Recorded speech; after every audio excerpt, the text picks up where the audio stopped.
Hi everyone, I am Janjua, and once again I have brought for you the idiomatic expression for IELTS speaking, and definitely that if you utilize these expressions in your speaking, you can make your speaking more effective and more convincing, and you can get a lot of good bands. So today I have brought for you the new idiomatic expressions related likes and dislikes.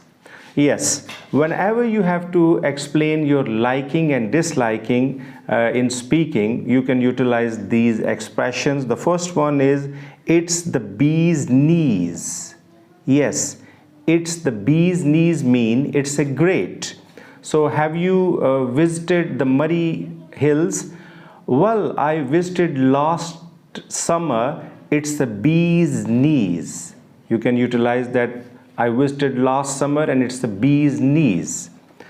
I love going to the countryside. It's the bee's knees. That's a great. It's a great to visit the countryside. The next one is, I can talk, I can take it or leave it. Yes, it means that you are not particularly sure whether you like it or not. For example, someone asks you, do you like job? Well, I like it, but I can't take it or leave it. Right? The next one is, it's not my cup of tea.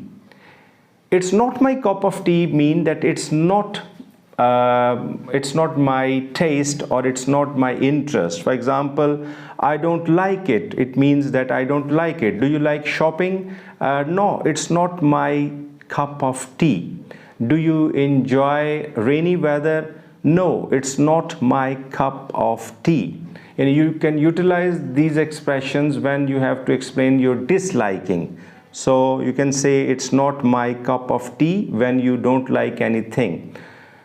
Right? So hopefully you will utilize these expressions in your speaking, and take one idiom every day and utilize it in your speaking, and you can make abundance of idiomatic expression in your daily life. Take a great care of yourself. Subscribe my channel for the upcoming new videos. All the best.